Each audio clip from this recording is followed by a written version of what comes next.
Doa sebentar. Syukur terima kasih buat pagi ini Tuhan, karena Engkau masih beri kesempatan kami untuk bisa bersama-sama berfellowship, menghadiri hadirat-Mu, dan kami tahu Engkau ada di dalam kehidupan kami masing-masing.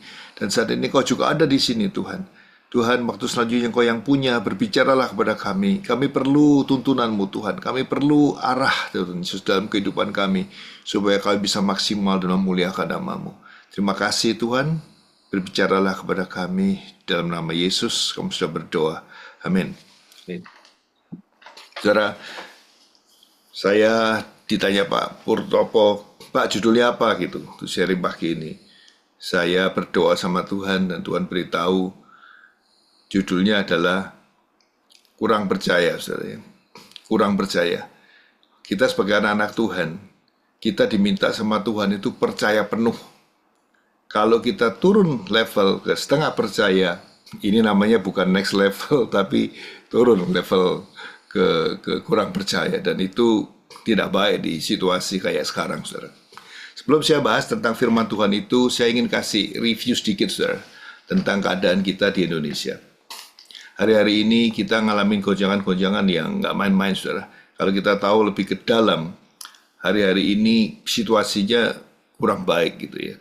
Karena di dalam keluarga pun yang paling penting adalah sirkulasi uang. Dalam satu keluarga kalau tidak ada uang itu masalah. Demikian juga di satu negara kalau kekurangan duit, kekurangan likuiditas itu juga satu masalah.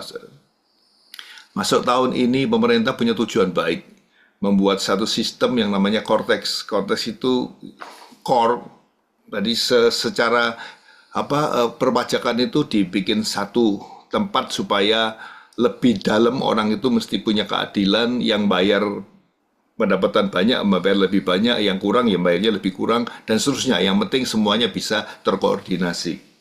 Maka ditimbulkanlah yang namanya program Cortex itu, saudara. Tapi begitu di launching Cortex, saudara, permasalahan terjadi besar, saudara. Saya termasuk orang yang mesti harus setiap bulan membuka faktur pajak dan seterusnya. Dan hari ini sampai hari ini gangguan itu belum selesai, saudara. Sudah lewat sebulan, sudah masuk bulan kedua, urusan Cortex ini menjadi masalah besar, saudara. Kita tahu yang namanya kalau kita menagih orang harus ada faktur pajak itu, dan faktur pajaknya nggak bisa dicetak. Kita bayar PPh juga kesulitan, dan ini sangat berpengaruh, saudara. Berita terakhir kemarin, pendapatan bulan lalu pemerintah itu cuma 49%, saudara. Dari harusnya uang yang masuk itu 100, yang dimasuk cuma 49%. Dan ini sangat bermasalah, saudara. Jadi kondisi kita nggak baik-baik saja, karena tahun ini Indonesia harus membayar pokok dan cicilan itu sampai triliunan, ya, saudara, ya 500 sekian gitu. Dan itu nggak main-main, saudara. Maka itu kita perlu berdoa. Saya bersyukur teman-teman Full Gospel ada doa di sini, ada doa di sana, dan saya percaya pada saat kita berdoa terus sama Tuhan, Tuhan itu juga pasti jawab. Pasti, saudara. Sama seperti perumpamaan yang Tuhan berikan kepada kita. Bagaimana seorang yang tiap hari mengetuk berdoa, ya Tuhan akan jawab, saudara. Dan saya percaya, tetap optimis bahwa Indonesia akan melewati masa-masa sulit ini. Paling tidak dalam sampai 3 bulan ke depan lah. Kalau lewat 3 bulan ke depan ini, saya bilang masih ada harapan. Dan percaya bahwa janji Tuhan terhadap Indonesia itu pasti digenapin. Karena apa? Tuhan sangat mengasihi jiwa-jiwa. Dan melalui proses-proses itu, Tuhan akan menunjukkan bagaimana kasih Dia yang begitu besar, saudara. Di tengah-tengah kesulitan ini pun, gak usah takut. Tetap percaya, tetap percaya. Saya ingin aja saudara baca di Matius 14, saudara. Kita lihat firman Tuhan. Matius 14 pasal ke-14 ayat ke satu perikop aja, ntar saudara baca sendiri secara lengkap ya. Matius 14 22 sampai ke berapa itu, sampai satu perikopnya itu sampai ke 33 ya. Tapi saya ingin aja saudara baca sedikit aja supaya nggak terlalu lama. Ayat ke-30, saudara. Jadi pada saat itu Yesus setiap kali pelayanan dia selalu meniru muridnya ke next step, saudara. Berikutnya, setelah selesai di acara ini, kita bikin acara berikutnya. Dan pada saat itu Yesus meminta murid-muridnya, kamu pergi, kamu jalan dulu, naik kapal, saudara. Nanti saya ingin kasih satu pelajaran yang baik, saudara, di sistem ini. Dia suruh murid-muridnya naik kapal dulu, dan dia sendirian berdoa, saudara. Kemudian sampai satu malam, sampai satu titik setelah dia berdoa, dia berjalan di atas air. Pada saat itu murid-muridnya di atas perahu, lihat loh, itu kok ada yang jalan di atas air. Dia pikir hantu, saudara. Tuhan bilang apa? Ini aku, jangan takut, katanya. Kemudian Petrus bilang apa? Kalau engkau benar-benar Tuhan, biarkan aku bisa berjalan mendekati engkau. Silakan, kata Tuhan Yesus. Dan Petrus juga turun, jalan di atas air. Tapi pada saat dia melihat kiri kanan, kok aku lagi jalan di atas air? Dia kaget, saudara. Ya, ada tiupan angin. Kita lihat ayat 30. Tetapi ketika dirasanya tiupan angin, takutlah dia, maksudnya Petrus, dan mulai tenggelam. Lalu berteriak, Tuhan, tolonglah aku. 31. Segera Yesus mengulurkan tangannya, memegang dia, dan berkata, hai orang yang kurang percaya, mengapa engkau bimbang? Pada saat dia tidak bimbang, dia bisa jalan dengan normal. Pada saat dia mulai melihat situasi di sekitarnya, dia mulai bimbang dan dia mulai tenggelam. Tapi Tuhan Yesus langsung segera menolong Petrus sehingga tidak tenggelam. Apa pelajaran kita dapat, saudara? Tuhan tidak pernah sedetik pun meninggalkan kita, saudara. Pada saat kita di dalam situasi yang sulit, saudara merasa takut, di situ ada tangan Tuhan yang akan menolong saudara, mengangkat saudara sehingga ada keluar dari tenggelam itu. Saudara, kita sebagai anak-anak Tuhan, kita ini sebagai manusia, kita belum bebas dari manusia tubuh ini. Sering kita merasa miris, kita merasa takut, merasa khawatir. Nah, tubuh ini, saudara, memang mesti dilatih, saudara. Bagaimana caranya di dalam situasi apapun, roh kita ini harus lebih besar. Roh ini harus menguasai tubuh ini, sehingga di situasi sulit apapun, kita tetap percaya bahwa Yesus sanggup menolong kita, saudara. Suatu hari, saudara, kita lihat dulu ayatnya dulu dah, yang di atas, supaya lebih ingat gitu ya. Ayat 22, Matius 14:22. Sesudah itu Yesus segera memerintahkan murid-muridnya naik ke perahu yang mendaluinya ke seberang. Sementara itu dia menyuruh orang-orang banyak pulang. Dan setelah orang banyak itu pergi pulang, Yesus naik ke atas bukit untuk berdoa seorang diri. Berdoa seorang diri. Ketika hari sudah malam, dia sendirian di situ. Saudara pernah nggak dalam hidup mengalami doa sendirian tengah malam, saudara? Di situ akan mengetes tubuh ini, saudara. Tubuh ini kita bisa kendalikan apa tidak. Suatu hari, saudara, karena satu hal, saya mesti satu rumah, saudara, tidur di Bukit Doa Kaliurang, tempatnya Pak Gondo ya. Mungkin teman-teman yang di Jawa Tengah pasti tahu ya, di Kaliurang. Di tengah malam persis jam 12, saudara, ada suara yang mendorong diri saya, ayo berdoa. Keluarga saya udah capek semua pada tidur, saya masuk ke ruang doa yang di yang di tebing-tebing itu kan. Kalau di Kaliurang tuh, di Bukit Doa itu kan ruang doanya itu kan persis nempel di dindingnya gunung itu kan. Malam itu saya nyalakan lampu sendirian, saudara. Nggak ada orang lain yang berdoa. Saya masuk sendirian, saya berdoa. Serangan yang paling dahsyat itu apa, saudara? Setan bilang apa? Sebentar lagi ada ular akan datang masuk di ruang doa ini. Waduh, jangankan ular datang, itu ada kumbang masuk. Karena saat lampu itu dinyalakan, kumbang kan pada masuk semua gitu.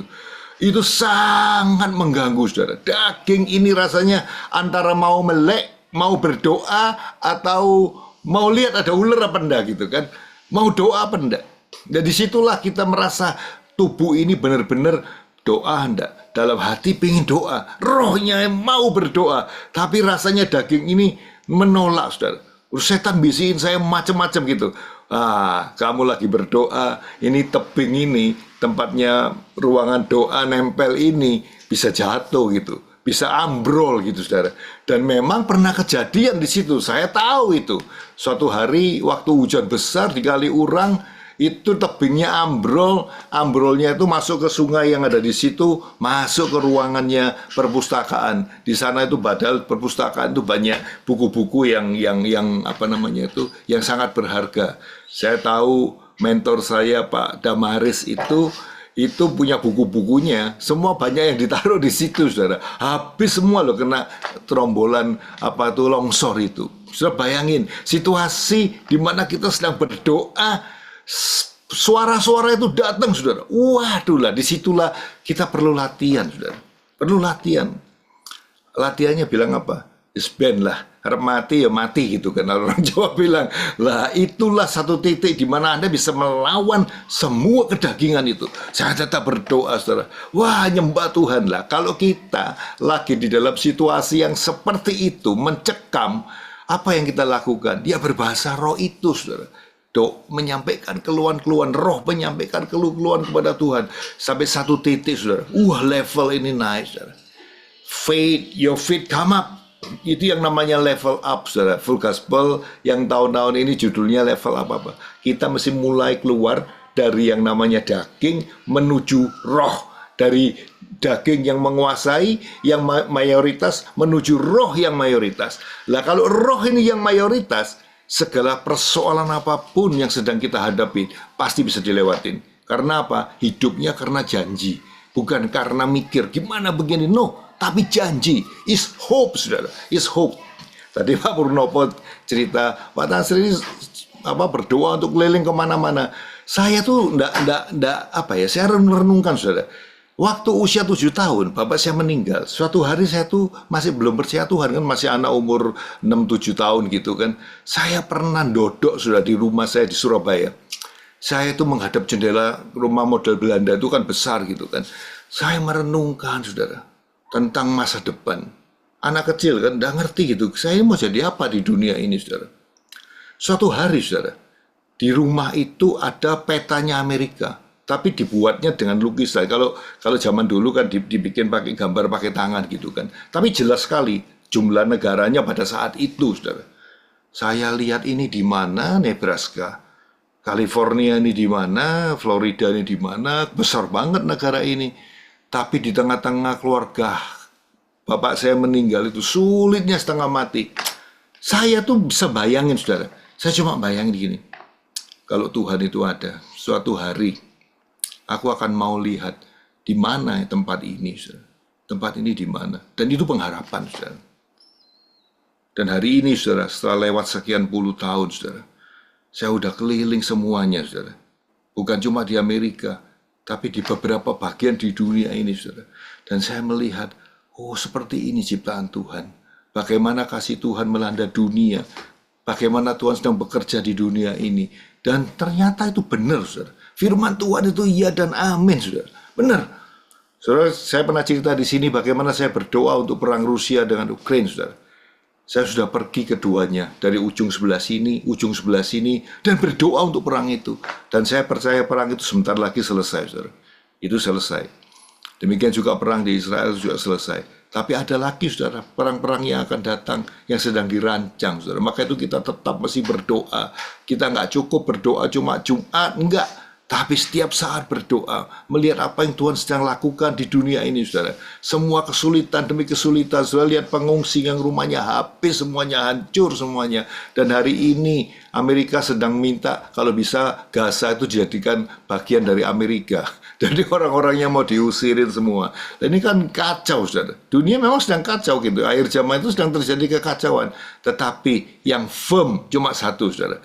Yaitu kita punya pengharapan. Apa? Kristus Yesus. Dan firman-Nya itu sedang digenapi. Sedang digenapi. Dan kita setiap orang-orang percaya, jangan keluar dari seperti Petrus tadi. Aku bimbang, aku takut. No, I'm not free. Aku tidak takut, aku tidak bimbang melihat situasi yang sedang terjadi. Karena aku punya Tuhan. Aku percaya pertolongan Dia. Karena apa? Fungsi kita ada di dunia ini, saudara, untuk menjadi berkat buat orang lain. Saudara kenapa harus diberkati? Karena saudara harus menjadi berkat buat orang lain.